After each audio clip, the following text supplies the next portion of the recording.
শিক্ষকরা শুধু ব্ল্যাকবোর্ডে লেখেন, তারা মানুষের জীবন ভবিষ্যৎ গড়ে তোলে। আপনারা জানেন যে সম্প্রতি একজন সাংবাদিক অঞ্জনা ওম কেশব, উনি একটা মন্তব্য করেছেন। আপনারা নিশ্চয়ই জানেন যে ইউটিউবের টিচাররা নাকি দো কৌডিকা টিচার, এই ধরনের কোনো মন্তব্য করেছেন। এই কথাটা শুনে তো মানে শিক্ষক শিক্ষিকাদের মধ্যে অনেক ক্ষোভ প্রকাশ পেয়েছে। এটা খুব প্রকাশ পাবে, এটা খুবই সাধারণ বিষয়।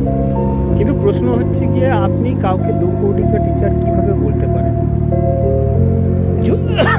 যদি কোনো টিচার ভুল করে থাকে তাহলে সেটা গঠনমূলক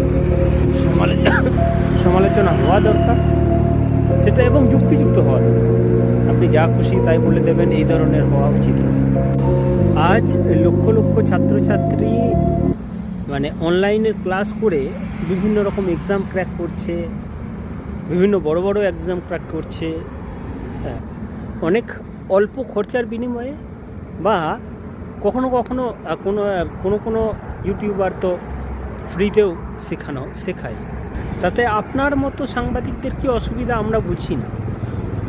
যদি সমালোচনা হতে হয় সেটা অবশ্যই গঠনমূলক হওয়া উচিত আমার মনে হয়।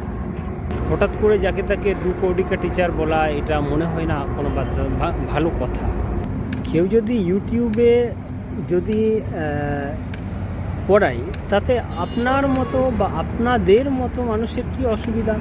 সেটা তো ভালো জিনিস। আমরা জানি এই সমস্যাটা কোথায়, আমরা সবই জানি সমস্যাটা কোথায় এবং কেন হচ্ছে।